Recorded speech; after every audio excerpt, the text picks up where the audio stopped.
नमस्कार आप सभी को। बिहार राज्य विशेष की मुख्य परीक्षा के इस कार्यक्रम में आपका स्वागत है। और आपको बता दें, आज से कुछ बदलाव किए गए हैं और इन बदलावों को आपको भी समझना है और उस आधार पर आपको कार्य करना है। सबसे पहली बात, आप सभी को पता होगा कि जीएस खंड के बिहार राज्य विशेष में आपके दो पेपर देखने को मिलते हैं, एक paper number 1, paper number 2। Paper number 1 में मुख्य रूप से 3 टॉपिक, इसी प्रकार से पेपर नंबर 2 में भी मुख्य रूप से 3 टॉपिक की चर्चा की गई है। जैसे प्रथम की यदि हम बात करें तो सबसे पहले आधुनिक भारत का इतिहास, दूसरा अंतर्राष्ट्रीय महत्व की घटनाएं, समसामयिक घटनाएं जो होती हैं, और तीसरा सांख्यिकी विश्लेषण या आरेखन और जो इस तरह के प्रश्न आते हैं। इसी प्रकार से पेपर नंबर 2 में जब बात करते हैं तो सबसे बड़ा खंड है भारतीय राज्य व्यवस्था का। भारतीय राज्य व्यवस्था के साथ साथ भारतीय अर्थव्यवस्था और भारत का भूगोल महत्वपूर्ण है। इसके साथ साथ वहीं पर तीसरा खंड पेपर 2 में विज्ञान और प्रौद्योगिकी है, और विज्ञान और प्रौद्योगिकी में ऐसा सेक्शन इसमें रखा गया है जो लगातार भारत के विकास में योगदान देते रहे हैं, जिनका भारत के विकास में महत्वपूर्ण योगदान है। तो आज से जो आपकी चर्चा है, जो आपको देखने को मिलेगी, उसमें हम मुख्य रूप से क्या कर रहे हैं, उसमें मुख्य रूप से हम अब आपके विगत वर्षों में पूछे गए प्रश्नों को ही हल कराएंगे। जो प्रश्न पूर्व में पूछे गए हैं, सबसे पहले अब हमारा प्रयास होगा कि कम से कम पूर्व में जो प्रश्न पूछे गए हैं उन प्रश्नों का हम अभ्यास कर लें, और उन प्रश्नों के साथ साथ उन टॉपिक का भी अच्छे से अध्ययन कर लें जहां से प्रश्न पूछे गए हैं। क्योंकि ज़रूरी है कि जब तक हम विगत वर्षों के प्रश्नों को नहीं देखेंगे तब तक हमारी चीज़ें बेहतर नहीं होंगी। और इसके साथ साथ क्योंकि समसामयिकी का भी खंड आपके लिए महत्वपूर्ण है, तो जो समसामयिकी में महत्वपूर्ण चल रहा होगा इन दिनों, उनकी भी हम उसकी भी चर्चा करेंगे, उसका भी जिक्र करते हुए हम आगे बढ़ेंगे। तो आइए आज का पहला प्रश्न देखते हैं, जो कि पूर्व की परीक्षा में पूछा गया है और अक्सर ये प्रश्न रिपीट होता रहता है। 1 वर्ष 2 वर्ष के अंतराल पे लगातार ये प्रश्न रिपीट होता रहता है। कई बार तो लगातार यही सेम प्रश्न पूछा गया है। प्रश्न क्या कह रहा है, ध्यान दीजिएगा। यहाँ पे आपको सबसे पहले प्रश्न कह रहा है, पटना कलम चित्रकला की मुख्य विशेषताओं को स्पष्ट कीजिए। पटना कलम चित्रकला अक्सर पूछा जाने वाला प्रश्न है। बिहार राज्य की मुख्य परीक्षा के यदि पन्नों को आप पलटते हो प्रश्नों के, तो ये आपको अवश्य रूप से, अनिवार्य रूप से देखने को मिलेगा। ठीक है, बात हो रही है पटना कलम या पटना चित्रकला की बात हो रही है। ठीक है, पटना कलम चित्रकला की बात हो रही है। तो आपको इस प्रश्न का जवाब देना है। बोलना है क्या गया है कि पटना कलम चित्रकला की मुख्य विशेषताओं को स्पष्ट कीजिए। अब मान लीजिए ये प्रश्न आपको लिखना है और अब बिहार राज्य विशेष के लिए उत्तर लेखन कर रहे हो। आपको सबसे पहले, आपको पता है कोई भी प्रश्न है दो बार पढ़ना चाहिए। प्रश्न पढ़ा, आपका कीवर्ड आया पटना कलम चित्रकला, तो मतलब आपका जो उत्तर है वो पटना कलम चित्रकला पर केंद्रित होना चाहिए। तो सबसे पहले यहाँ पे शुरुआत कहाँ से होगी? इस प्रश्न की जो शुरुआत है, सबसे पहले पटना कलम चित्रकला क्या है, पटना कलम चित्रकला ये क्या है, इसके बारे में आपको डिटेल से बताना है। तो सबसे पहले आप पटना कलम चित्रकला क्या है इसके बारे में आप बताओगे, विशेष रूप से इसके उद्भव के बारे में, इनकी विशेषताओं के बारे में, इनसे संबंधित चित्रों के बारे में और इनसे संबंधित व्यक्तियों के बारे में आप बताओगे। तो सबसे पहले जो आपको उत्तर की शुरुआत करनी है, जो आपकी चर्चा की शुरुआत करनी है, उसको यदि स्पष्ट नहीं दिख रहा हो, थोड़ा सा ब्राइटनेस मैं सही कर देता हूँ जिससे चीज़ें स्पष्ट दिखें। तो सबसे पहले आपको क्या करना है, आपको करना है कि पटना कलम चित्रकला क्या है इसको आपको बताना है। और पटना कलम चित्रकला में क्या क्या आपको बताना है, उद्भव कैसे हुआ, उद्भव के साथ साथ इसकी विशेषताएं क्या हैं, साथ ही साथ इनके चित्र कैसे होते हैं, इनसे जुड़े हुए कलाकार या इनसे जुड़े हुए व्यक्तियों के नामों का जिक्र आप प्रारंभ में करोगे। आपको पता है आपका उत्तर जो है ये 4.5 पेज मानक है जिसमें लिखना होता है, मतलब मिनिमम आपको 3.5 पेज तो अवश्य लिखना है, और उस आधार पर आप इसकी शुरुआत करोगे। इसकी विशेषताओं के बारे में आप बताओगे, इसका उद्भव बताओगे, उद्भव के साथ साथ यहाँ पे इसका विकास कैसे हुआ। ठीक है, क्योंकि विशेषताओं के बारे में तो अलग से पूछा गया है। तो उद्भव के बारे में और विकास इसका कैसे हुआ, चित्र और व्यक्तियों के बारे में आपने बता दिया। तो पहला भाग कंप्लीट हो गया। दूसरा भाग जो है, अब इसमें आप इसकी विशेषताओं का जिक्र करोगे। ठीक है, बहुत सारी विशेषताएं हैं, इन विशेषताओं का आप जिक्र करोगे। और तीसरा भाग जो होगा ये निष्कर्ष का होगा। ठीक है, ये प्रत्येक प्रश्न में आपको लिखना है। और ये जो निष्कर्ष होता है ये बड़ा महत्वपूर्ण होता है, क्योंकि ये आपका अपना विचार होता है और एग्जामिनर निष्कर्ष को जरूर पढ़ता है। तो निष्कर्ष जितना बेहतर होगा एग्जामिनर पर उतना प्रभाव पड़ेगा, ये चीज़ आप ध्यान रख लीजिएगा। अब बात हो रही है पटना चित्रकला क्या है, पटना कलम चित्रकला क्या है। आप जानते हैं कि मुगल काल में यदि हम बात करें तो मुगल काल में अधिकांश शासक जो हुए हैं, जो अधिकांश मुगल शासक हुए हैं, वो लगातार अपने दरबार में, अपने राज दरबार में कलाकारों को और इस प्रकार के व्यक्तियों को जो है संरक्षण देते आते थे, प्रश्रय देते आते थे और उनका सम्मान करते थे। ठीक है, लेकिन बाद में जब मुगल काल का पतन होने लगा तो पतन के समय के जो शासक हुए, जिनमें प्रमुख रूप से औरंगजेब का नाम आता है, औरंगजेब के शासनकाल में देखने को मिलता है कि पूर्व में जो कलाकारों को, जो इस प्रकार के व्यक्तियों को, संगीतज्ञों को सम्मान दिया जाता था, जो राजकीय प्रश्रय प्राप्त था, वो औरंगजेब के समय में समाप्त हो गया। औरंगजेब ने उसको समाप्त कर दिया। और जब औरंगजेब ने इसको समाप्त कर दिया, जो कला थी, जो संस्कृति थी, इसको प्रश्रय देने का काम जब इसने समाप्त कर दिया, तो इससे जो जुड़े हुए लोग थे वो पलायन कर, मुगल दरबार से पलायन करने को विवश हुए और वो मुगल दरबार से पलायन कर गए। उनमें से कुछ लोगों का एक समूह था जो जाकर पश्चिम बंगाल में बस गया।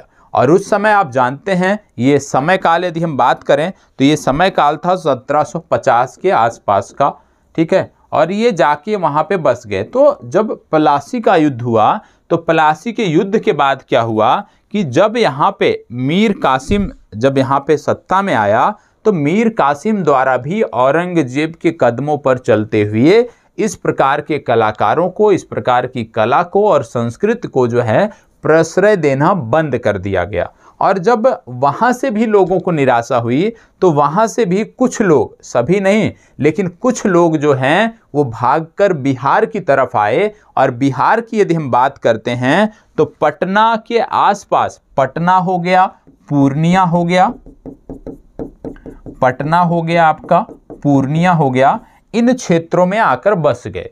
और जब ये लोग इन क्षेत्रों में आकर बसे तो यहीं से आपको देखने को मिलता है कि पटना कलम चित्रकला का आपको उद्भव देखने को मिलता है। यहीं से इसकी शुरुआत आपको देखने को मिलती है।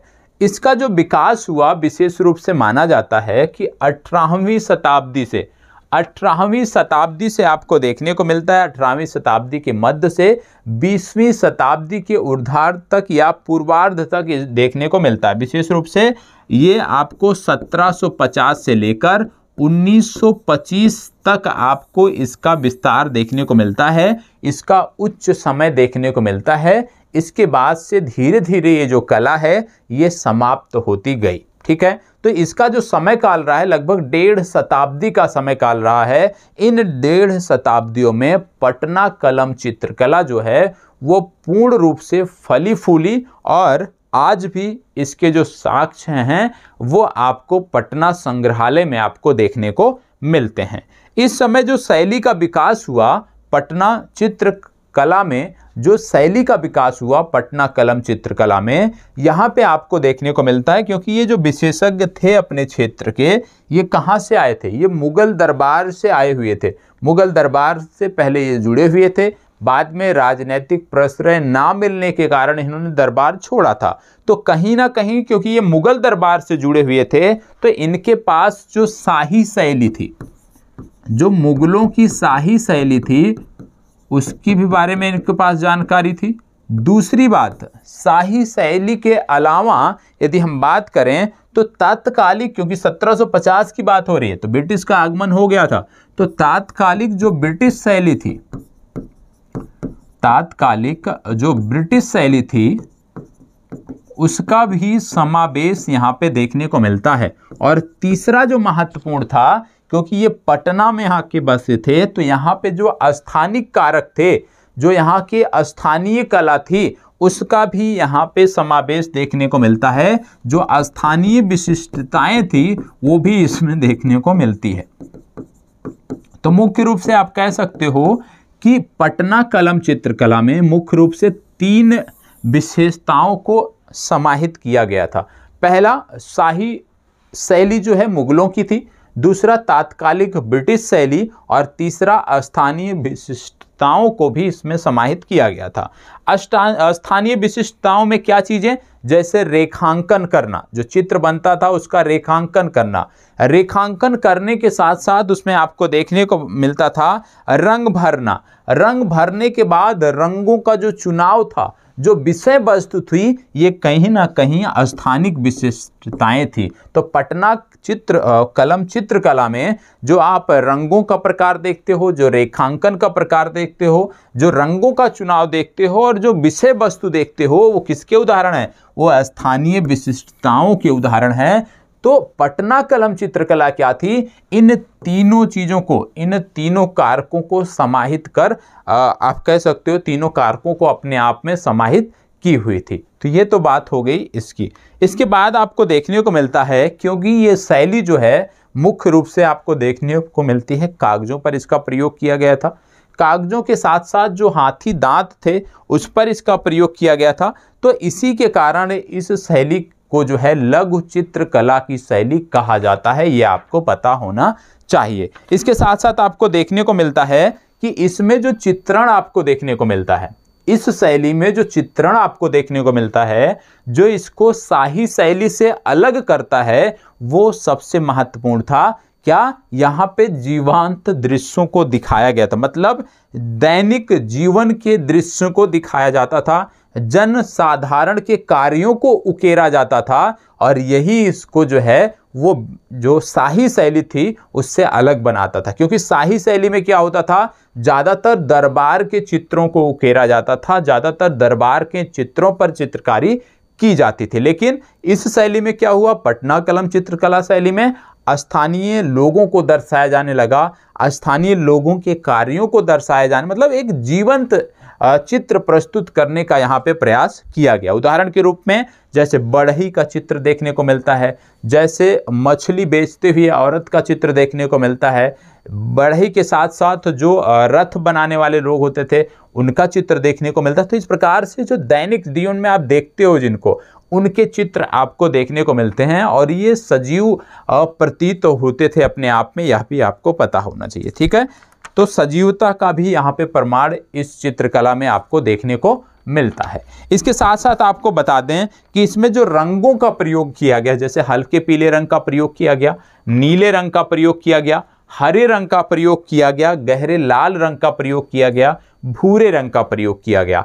तो जो रंगों का प्रयोग यहाँ पे देखने को मिलता है, विशेष रूप से आप कह सकते थे वो भी बहुत ही प्राकृतिक तरीके से तैयार रंगों का प्रयोग भी यहाँ पे किया जाता था।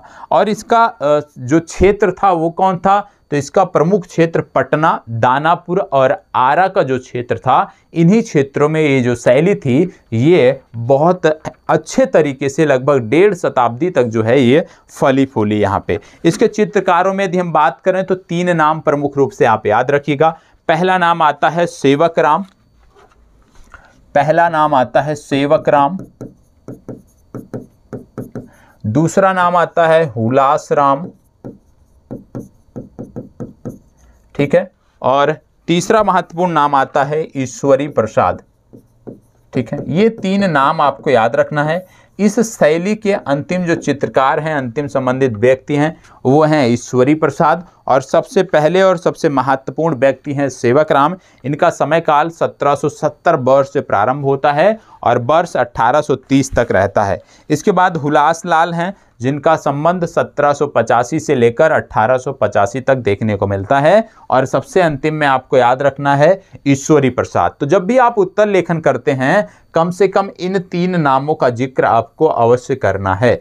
ठीक है, बाकी के अन्य भी लोग हैं लेकिन उनका नहीं, इन तीनों में से किसी का भी आपको नहीं भूलना है, बाकी अन्य नामों का भी जिक्र आप कर सकते हैं। ठीक है, तो इसके नमूने जैसे मैंने आपको बोला कि आज पटना संग्रहालय में देखने को मिलते हैं। इसके बाद बात आती है इस चित्रकला की विशेषता पर। इसमें क्या विशेषताएं थी यदि हम उसकी बात करें, इस चित्रकला की विशेषताओं की बात करें, तो सबसे पहली जो विशेषता आपको देखने को मिलती थी वो थी रंगने की विशेष शैली।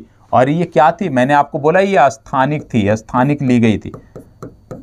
रंगने की विशेष शैली, रंगने की विशेष शैली क्या थी इसमें जो रंगने की विशेष शैली थी यदि हम बात करें तो यहाँ पे चटक रंगों के स्थान पे जो है सौम्य रंगों का प्रयोग किया जाता था, शांत रंगों का प्रयोग किया जाता था। रेखांकन के लिए इस कला को जुड़े हुए लोग आप कह सकते हो अपने कला में इतने पारंगत थे कि वो रेखांकन के लिए पेंसिल का प्रयोग नहीं करते थे, बल्कि आप कह सकते हो ब्रश या रंगों के सहारे ही वो रेखांकन का प्रयोग करते थे। रफली क्या होता है, पहले आप पेंसिल से कोई वर्क बनाते हो फिर उसको रंगते हो, लेकिन ये लोग क्योंकि इतने पारंगत थे अपनी कला में कि ये उसी रंगों के प्रयोग और ब्रशों के प्रयोग से ही इसको जो है रेखांकन करने का प्रयास करते थे। इनमें जो लाल रंग आप कहते हो बनता था वो लाह से बनता था, लाह से लाल रंग तैयार होता था।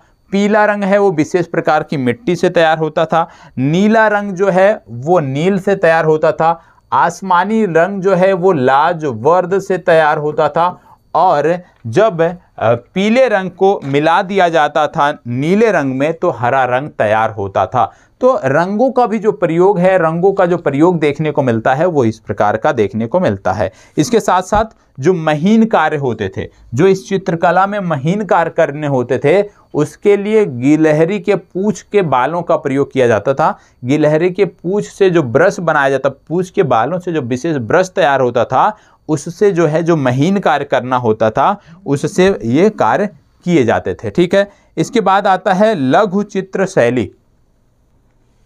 चलिए अब आगे बात कर लेते हैं दूसरी विशेषता की।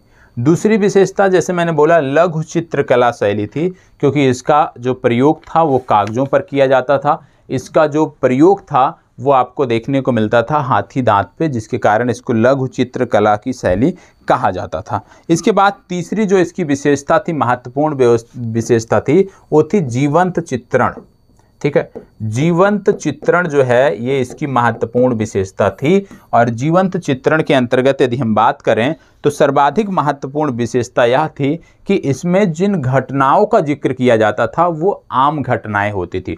उदाहरण के रूप में बढ़ई का कार्य करते हुए दिखाया जाना, रथकार का दिखाया जाना, मछली बेचते हुए महिला का दिखाया जाना, लोहार का दिखाया जाना, सुनार का दिखाया जाना। तो कहीं ना कहीं ये जीवंतता प्रदान करते थे इस चित्र में, और ये दैनिक जीवन से जुड़े हुए चित्र होते थे, और ये इसकी प्रमुख विशेषता थी। और यही विशेषता जो है इसको वो मुगल शैली से इसको अलग करती है, शाही शैली से इसको अलग करती है, क्योंकि शाही शैली में ज़्यादातर जो प्रयोग है वो किया जाता था राज दरबार के अंदर के चित्रों का।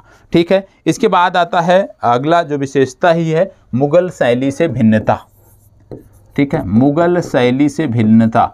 हालांकि ये मुगल शैली से भिन्नता, मुगल शैली से भिन्नता की बात यदि हम करें तो क्योंकि ये कई संदर्भों में, याद रखना है आपको, 1 मिनट का समय दीजिएगा। हालांकि जैसे मैंने आपको बताया कि मुगल शैली के ये बहुत करीब था, लेकिन मुगल शैली के करीब होने के कारण भी ये बहुत संदर्भों में मुगल शैली से भिन्न था। सबसे प्रमुख जो भिन्नता थी, जैसे मैंने बोला, सजीवता, क्योंकि इन चित्रों में सजीवता होती थी और मुगल कालीन जो चित्र होते थे उसमें सजीवता देखने को नहीं मिलती थी। दूसरा, जो वस्तुओं का उपयोग किया जाता था, जो रंगों का उपयोग किया जाता था, जो बैकग्राउंड का उपयोग किया जाता था, वह भी इसको मुगल शैली से भिन्न बनाता था। इसके साथ साथ जो मैंने आपको प्रमुख रूप से बताया कि जैसे पहले क्या होता था कि ज़्यादातर मुगल काल में जो ज़्यादातर चित्र होते थे वो राजमहल पर ही केंद्रित होते थे, राजमहल से ही संदर्भित होते थे। ठीक है, राज दरबार या राजमहल पर आधारित चित्र ही उकेरे जाते थे। और बाद में क्या हुआ इस समय काल में कि इस समय काल में बदलाव किया गया और जो भी चित्र थे उनमें सजीवता परिलक्षित होती थी। अब बात आती है कि आपने सारी चीज़ें देख ली कि ये क्या है, पटना कलम चित्रकला है क्या। पटना कलम चित्रकला है क्या, ये आपने देख लिया। अब आपको इसका उत्तर लिखना है, तो सबसे पहले कहाँ से शुरुआत करोगे? तो जैसे मैंने आपको बताया कि सबसे पहले आपको देखना है कि पटना कलम चित्रकला जो है ये होती क्या है और इसका उद्भव कहाँ से हुआ, किस प्रकार से इसका विकास हुआ, साथ ही साथ इससे जुड़े हुए चित्रों को दर्शाना है और इससे जुड़े हुए व्यक्तियों के बारे में भी आपको बताना है। इतनी जानकारी यदि आप लिखते हो तो कम से कम इनके बताने में आपका 1.5 पेज लग जाएगा। कम से कम 1.5 पेज में ये आपका हो गया, ठीक है, कि आप पटना कलम चित्रकला क्या है, इसका विकास कैसे हुआ, उद्भव कहाँ से हुआ और किस प्रकार से आप जब लिखना शुरुआत करते हो तो किस प्रकार से आप मुगल काल से इसकी शुरुआत करोगे कि मुगल काल में पूर्व के जो शासक थे किस प्रकार से वो कलाकारों को, इस प्रकार के जो क्षेत्र के लोग थे, कलाकार हो गए, संगीतकार हो गए, इनको किस प्रकार से राजनीतिक प्रश्रय देते थे, किस प्रकार से इनको मान्यता देते थे। लेकिन बाद में जैसे जैसे मुगल काल का पतन होता गया, जैसे जैसे मुगल काल पतन की तरफ बढ़ता गया, तो बाद के जो शासक आए उन्होंने इन चीज़ों पर ध्यान देना उचित नहीं समझा और इसको प्रतिबंधित करने का प्रयास किया। और उसके बाद से किस प्रकार से ये लोग जो इस कला पर आश्रित लोग थे, किस प्रकार से उन्होंने बंगाल जाकर आश्रय लिया। लेकिन 1757 के बाद उन्हीं में से कुछ लोगों ने बिहार के पटना, दानापुर और आदि के क्षेत्रों में जोकर आकर बस गए और बाद में किस प्रकार से इसकी शुरुआत हुई, अभी हमने इसका जिक्र किया है। तो उसकी शुरुआत आप करोगे, लगभग 1.5 पेज में ये आपका समाप्त हो जाएगा। और जब सारी चीज़ें आप बता देते हो तो उसके बाद आपको बताना है कि किस प्रकार से पटना कलम चित्रकला की विशेषताएं हैं, क्या क्या इसकी विशेषताएं हैं, उसके बारे में आप बात करोगे। 3 से 4 महत्वपूर्ण जो पॉइंट हैं इसकी विशेषताओं के, उसका आप जिक्र कर दोगे, वो सारी चीज़ें हो जाएंगी। और इसको भी प्रयास करना है कि ये जो विशेषताएं हैं इनको भी कम से कम 1 से 1.5 पेज में लिखना है, कम से कम 1 से 1.5 पेज में इनको लिखना है, जिससे विशेषताओं के साथ साथ और पटना कलम चित्रकला क्या है इसको बताने में आपका 3 पेज कम से कम कंप्लीट हो जाए, ठीक है। इस तरह से आपको प्रयास करना है। और इन सब के बारे में जब आपने जिक्र कर दिया, फिर बात आती है निष्कर्ष की। निष्कर्ष में आपको क्या लिखना है? निष्कर्ष में आपको कुछ महत्वपूर्ण तथ्यों के बारे में लिखना है। क्या चीज़ लिखोगे निष्कर्ष? क्योंकि निष्कर्ष हमेशा क्या होना चाहिए? पॉजिटिव होना चाहिए। तो निष्कर्ष में क्या लिखोगे आप बताओगे कि पटना चित्रकला अपने समय काल में राजकीय प्रश्रय ना मिलने के कारण, राजकीय प्रश्रय ना मिलने के कारण भी लगभग 1.5 शताब्दी तक आपने आप को जो है वो संरक्षित रखी है। या आप इस तरह से बता दोगे कि पटना चित्रकला अपने समय काल में राजकीय प्रश्रय ना मिलने के बावजूद भी 1.5 शताब्दी तक बहुत ही बेहतर ढंग से अपने आप को विकसित की, बहुत ही बेहतर ढंग से। और इस बिहार के इन क्षेत्रों में, आरा हो गया बिहार का, पटना हो गया, दानापुर हो गया, इन क्षेत्रों में भली भांति ढंग से फली फूली। लेकिन आपको यह भी बताना है कि लेकिन बाद के वर्षों में अनेक मौलिकता व विशिष्टता होने के बावजूद भी यह जो कला थी वो धीरे धीरे क्षीण होती गई और आज के समय में यदि हम बात करें तो यह कला विलुप्त हो चुकी है, ठीक है। तो ये आपका हो गया निष्कर्ष। और इसमें आप बताओगे कि आज के समय में यदि पटना कलम चित्रकला पर ध्यान दिया जाता है, पटना कलम चित्रकला को जीवित करने का प्रयास किया जाता है, या राज्य सरकार पटना कलम चित्रकला को जीवित करने के लिए कोई कार्यक्रम की घोषणा करती है, तो निश्चित रूप से यह प्रयास बेहतर होगा। क्योंकि जो हमारी संस्कृति है, जो हमारी सभ्यता है, उसको हमेशा हमें जीवंत रखने का प्रयास करना चाहिए, जीवंत रखने के लिए प्रयासरत रहना चाहिए। तो इस तरह से आप निष्कर्ष लिखोगे और ये आपका उत्तर जो है वो कंप्लीट हो जाएगा, ठीक है। तो कम से कम आपको इस उत्तर को 3.5 से 4 पेज में लिखना है। 3.5 से 4 पेज में यदि आप लिखते हो तो बहुत है, यदि 3.5 पेज भी लिख देते हो तो भी यह उत्तर आपका पर्याप्त रहेगा। अब इसमें जैसे बहुत सारी चीज़ें हैं, पैरा वाइज लिखना है कि चार्ट बना सकते हो। जैसे रंगों का प्रयोग था, अभी हमने बात किया रंगों का प्रयोग, ठीक है।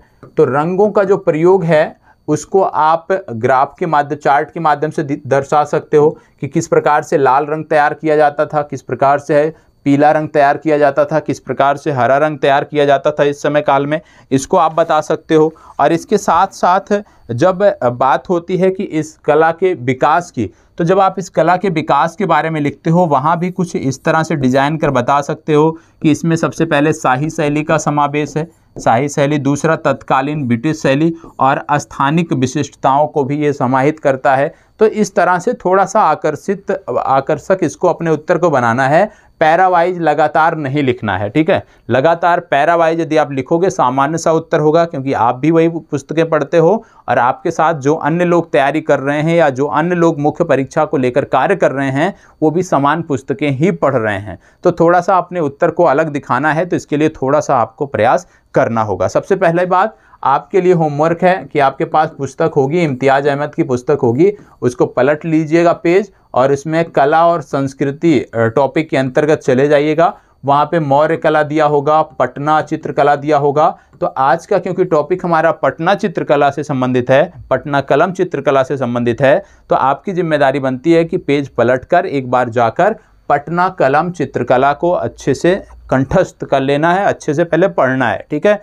ये दूसरी कोई पुस्तक होगी तो उसमें भी चीज़ें दी होंगी, तो पहले जाकर कम से कम आधे घंटे पटना कलम चित्रकला को पढ़ना है। होता क्या है इस वीडियो को देखने के बाद, इसके बाद फिर अपने दिमाग में इसका लेआउट तैयार करना है और लेआउट के बाद लिखना कैसे है वो चीज़ें फिर आप बाद में दर्शाइएगा, तब आपका उत्तर बेहतर होगा, ठीक है। तो इतनी चीज़ें हैं जो आपको करनी है, आज का होमवर्क है आपका। और आप में से बार बार कह रहा हूँ, आप में से यदि कोई भी छात्र जिसका उत्तर पुस्तिका अभी तक सबमिट नहीं हो पा रही और आप सबमिट करना चाहते हो तो please BPSC mobile app download कर लीजिए। उस ऐप में असाइनमेंट सेक्शन के अंतर्गत ये प्रश्न आपको देखने को मिल जाएगा और वहीं पर आपको अपने उत्तर शेयर करने होते हैं। यदि कोई जुड़ नहीं पा रहा है, अभी भी किसी को समस्या आ रही है, प्लीज़ इस वीडियो के कमेंट बॉक्स में आप बता दीजिएगा कि अभी आप नहीं जुड़े हो। लेकिन याद रखिएगा, यदि आप जुड़ना चाहते हो, नहीं जुड़े हो, तो अपना नाम बताइएगा, जिस नाम से आप मोबाइल ऐप में लॉगिन किए हुए हैं वो नाम बताइएगा जिससे हम आपको जोड़ सकें। और जो कॉपियों पे आप नाम लिखते हैं, जो उत्तर पुस्तिका पे आप नाम लिखते हैं अपना, वही नाम लिखा करें जिस नाम से आप मोबाइल ऐप में जुड़े हुए हैं, ठीक है। तो सभी को उत्तर लिखना है, मैक्सिमम जितना भी आप लिख सकते हैं इसके बारे में उतने अच्छे तरीके से लिखना है। बाकी जो भी कमियां होगी वो निश्चित रूप से मैं बताऊंगा। याद रखिएगा, प्रयास करना है कि कुछ रचनात्मक उत्तर हो, जैसे कि मैंने कुछ उदाहरण आपको दिए हैं। ग्राफ वाइज, पैरा वाइज इस तरह से नहीं लिखना है, कुछ ना कुछ रचनात्मक होना चाहिए, ठीक है। और आप अपने उत्तर जब लिखते हो तो उसमें प्रारंभ में लेआउट भी बना सकते हो कि क्या क्या चीज़ों का आप जिक्र कर रहे हो, कैसे कैसे, वो लेआउट भी आप बना सकते हो। जैसे सबसे पहले आपने क्या जिक्र किया, मान लीजिए ये उत्तर आप लिख रहे हो तो सबसे पहले आपने लिखा पटना कलम चित्रकला क्या है, ठीक है। उद्भव विकास, तो यहाँ पे उद्भव विकास हो गया। फिर इसके बाद उद्भव विकास के साथ इससे जुड़े हुए चित्रकार हो गए। तो इन सब के बारे में आप अच्छे से ग्राफ वाइज बता सकते हो। दूसरा आप बता सकते हो कि फिर विशेषताओं की बात हो रही है, विशेषताओं में भी कितने प्रकार की विशेषताओं का जिक्र किया है उसको भी आप दर्शा सकते हो। और लास्ट में निष्कर्ष आप सकारात्मक लिख सकते हो और आपका उत्तर समाप्त माना जाएगा, ठीक है। तो आज के लिए इतना ही। उत्तर लिखकर आप सबमिट करिएगा, बाकी कोई समस्या होती है आप बताइएगा। कल फिर मिलते हैं एक नए उत्तर के साथ, एक नए प्रश्न के साथ, और उसका उत्तर भी आपको लिखना होगा। और ये जो चर्चा है ये अब लगातार चलती रहेगी और इसमें विगत वर्षों के प्रश्नों को हम समग्रता से अध्ययन करेंगे। तो आज के लिए यहीं पर चर्चा को समाप्त करते हैं। धन्यवाद, बहुत बहुत आभार।